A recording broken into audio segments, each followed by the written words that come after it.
Bismillahir Rahmanir Rahim. Allahumma salli ala Muhammad wa ali Muhammad. Assalamu Alaykum wa rahmatullahi wa barakatuh. It's my pleasure and my honor to be back with you, ladies and gentlemen, again for our year 3 Islamic philosophy class. And since it seems that we are a little bit overhung with year 2 Islamic jurisprudence, usul al-fiqh, and finishing up the ijtihad, it is, of course, a very complex year. Year 2 is very complex. I would say it's the most challenging of all the 4 years. So, fear not, don't be afraid, because year 3 and year 4 become progressively a little bit more easier, let's say academically easier, okay? And a little bit more intuitive and not so much academic, yeah? So it should become a little softer going forward. Year 1 is very soft. Year 4 is very soft, but very deep, okay? And year 3 is somehow a middle thing. It's still quite soft, but the way we will structure this course of Islamic philosophy is that, I think you remember back in the days in year 1, when we did the, and I'll try to share my screen here, we did the Islamic philosophy as one of the 10 principles of Islam. So I hope you guys remember this. And so what I've actually done for this, like an introduction to the class of this year 3, is I've taken this principle and I kind of built it out a little bit, okay? So what exactly did I do? First thing I did is I completely rewrote the script, okay? So the script is a lot more rooted to the Quran, for example, to different terminology in the Quran. We have different ayat, and we have different views of Muhammad sallallahu alaihi wasallam and the Ahlul Bayt. And then we look at the history of Islamic philosophy through all of the period of Islam, but also its influence on the European philosophy, like, for example, the Renaissance, the so-called Enlightenment, the so-called Romanticism, until today's present day, what you can call modern or postmodern philosophy. And of course, we look at the Islamic philosophers from the golden age of Islam specifically, such as Al-Kindi, Al-Farabi, Ibn Sina, Ibn Rushd, Ghazali, Shahabuddin Suravardi, Sadruddin Shirazi, and many others. Okay, and of course, some other aspects of philosophy like the Persian mystical poets, and even a wonderful quotation from the Romanian philosopher Ionescu, who said that it is the question that provides clarity, not the answer, okay? So that to lead into what I did then here for our Islamic philosophy study notes. So what I'd like to, encourage you to do is to look also into the influence of Islam on the European Renaissance, on the Enlightenment period, and on Romanticism, particularly on the golden age of Islam, the Persian mystical poets, for example, or even the Indian poets like Muhammad Iqbal, or like, for example, the Turkish poet Yunus Emre, very famous guys. And what I did was I also, from each of the philosophers that I mentioned above, I took some nice little quotations, okay? And these are wonderful, lovely quotations that we can take like meditations almost, like really just sit with them. You can just take one quotation, for example, Al-Kindi, who, by the way, was considered to be a Zaydi. He was actually whipped by the Abbasids for being a Zaydi. So I guess that means he was a Zaydi, but not many people know that. But because of his expressed love for Imam Ali alayhi salam. But anyway, Al-Kindi says, whatever his madhab, it doesn't matter. And he says, one should not be afraid of new ideas, no matter what the source. And we must never fear the truth, even when it pains us. We should not be embarrassed to appreciate the truth and to obtain it from wherever it comes, even if it comes from races, and with that he means cultures distant and nations different from us, okay? So if we just take this one philosophical thought and we just sit with this, yeah, maybe just sit down on a chair, close our eyes, and just think about the depth of this for maybe 5 minutes, yeah, or 10 minutes, then we've already reached another level of our understanding of Islamic philosophy, okay? And you can go through all these quotations and do a similar exercise for yourself, that you take a quotation such as Al-Ghazali, Qaddas Sirat alayh, who says, desire makes slaves out of kings, and patience makes kings out of slaves. Okay, so you can just take these and just sit with them really for even an hour or even half an hour or 5 minutes in a chair by yourself. Try to get away from the family a little bit, from the work, and find a peaceful moment to just sit in a chair and reflect these. So this is something I wanted to show to you today and just give you an idea of what the direction is going and kind of freshen up a little bit our attachment to Islamic philosophy, our connection with Islamic philosophy. And more deeply than that, in terms of how the course is structured. So this book is The History of Islamic Philosophy by Henry Corbin. And this actually, it's a very actually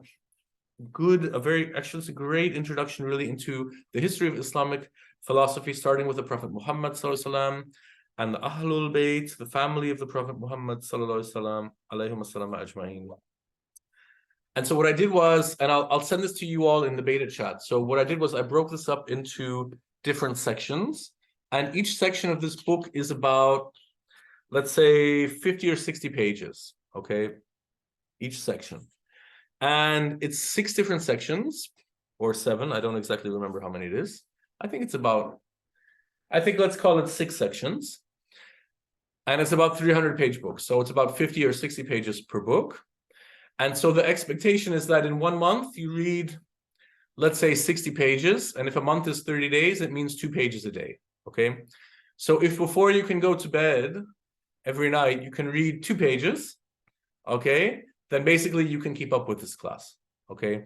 And that's in a 6-month period, okay?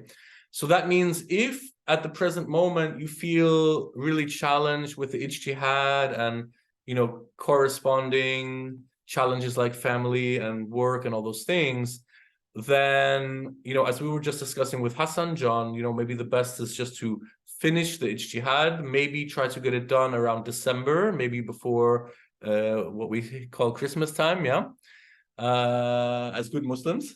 And if you have it done by then in January, theoretically, when everyone is back from vacation from the new year, then we could start with the Islamic philosophy class, okay?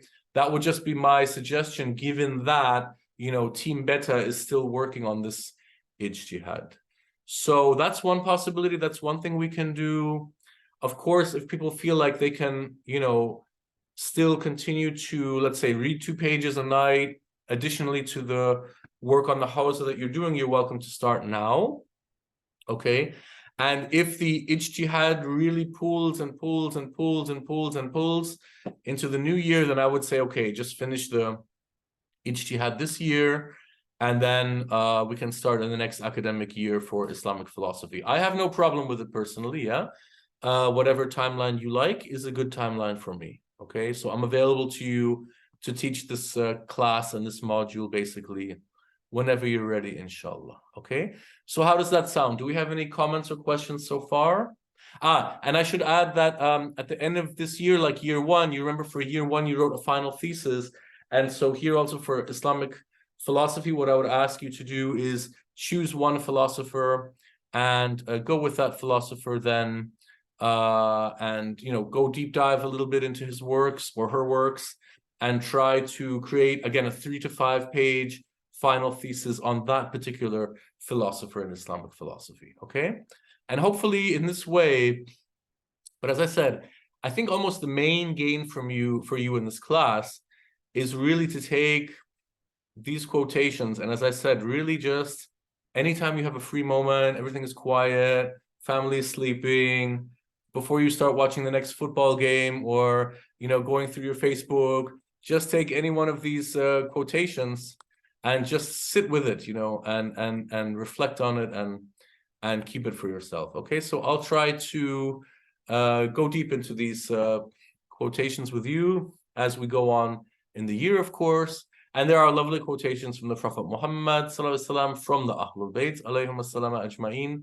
So this, of course, are the first Islamic philosophers for us. And just let me know. So just let me know on the timeline and on the schedule that you guys want to work on. And as I said, I remain completely available to you. Okay, so I will put this all in the chat for you to judge, you know, what is a good time for you to participate and when would you like to start, inshallah. Wallahu a'lam. Okay, are there any comments or questions so far?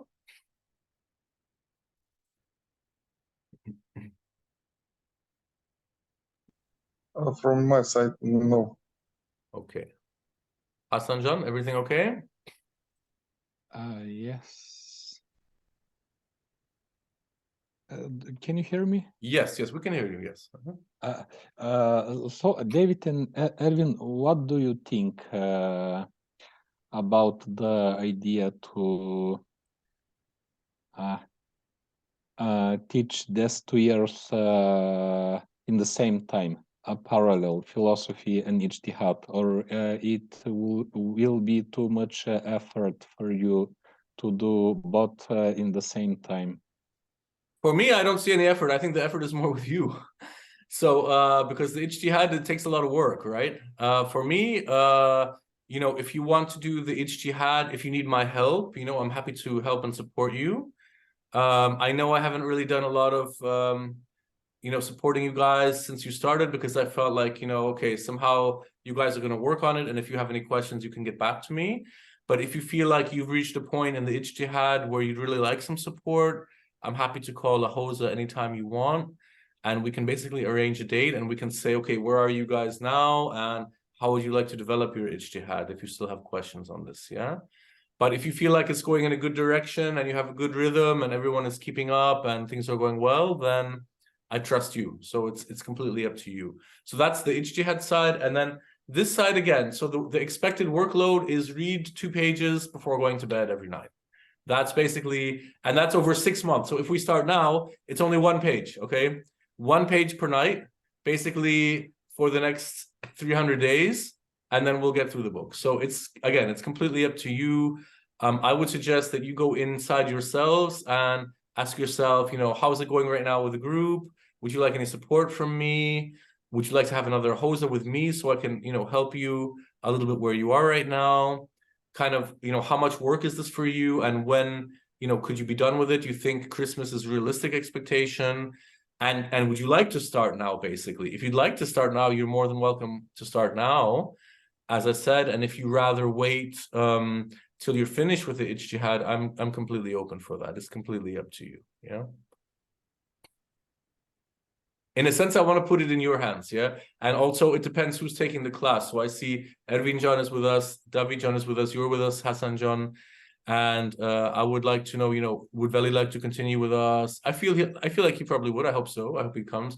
Isain John, I hope he comes. You know, Roko John also, he's always welcome to continue. So everyone is welcome to continue. But of course, it's everyone's choice. And at the end of the day, basically just let me know what you need. Okay. Okay, so I would suggest that I would put this syllabus that I just showed you, and also maybe the first the contents page of the book. Okay, so just these first few pages, I would put them, how the book is structured, I would put them in the chat, and I would upload them to the chat, and then you have an idea of what the course structure looks like. And then, as I said, final thesis in July, August, like always, yeah. And for year 1 and year 3. And then I would just ask, you know, maybe by next week, maybe by next Sunday, you can discuss amongst yourselves and tell me, you know, do you want to do this? Do you want to do this now? Do you want to start with the class, or starting after Christmas, maybe January? Or do you rather wait an entire academic year? It's completely up to you, yeah? And by the way, I would suggest that you buy this book in Bulgarian language because as Hassan John has showed me, this book is available in Bulgarian also, okay? So because most of you are based in Bulgaria, I would say that, you know, buy the Bulgarian version because it makes it much easier for you to understand, yeah? So it's you have a much more direct connection with the book, inshallah, okay? So I will continue teaching in English, but if you've read it in Bulgarian beforehand, then it makes it a lot easier for me to teach you in English and you're familiar with the concepts. And I think that's a good way we can work together, inshallah, okay? Okay, any further question? Does that satisfy your question, Hassan John? Yes. Okay. Great. So for today, I would leave it at that, inshallah. And as I said, I'll post the syllabus and the index of this lovely book. I will post it in the chat, and also ask you all maybe in 1 week to tell me, who wants to take part in this class and when they would like to take part, and basically what's the ijma, okay? What's the ijma to continue taking this class, inshallah. Wallahu a'lam. Thank you, Sheikh. Okay, so let's take a Fatiha to close, please. Bismillahir Rahmanir Rahim. Alhamdulillahi Rabbil Alameen. Ar-Rahmanir Rahim. Maliki Yawmiddin. Iyyaka na'budu wa iyyaka nasta'in. Ihdinas siratal mustaqim. Siratal ladzina an'amta alaihim ghayril maghdubi alaihim waladdallin. Allahumma salli ala Muhammad wa ali Muhammad. Thank you all very much. It's been a very short course in Islamic philosophy, but as I said, really my tip for you is take any of these quotations that I left you in the syllabus and just sit with it for 5 minutes and just let it open your mind. Okay, and this will be the best access you can possibly have to Islamic philosophy, inshallah. Okay, so thank you all very much, and we'll see each other in the chat. Assalamu alaikum wa rahmatullahi wa barakatuh. Wa alaikum Assalamu assalam wa rahmatullahi wa barakatuh.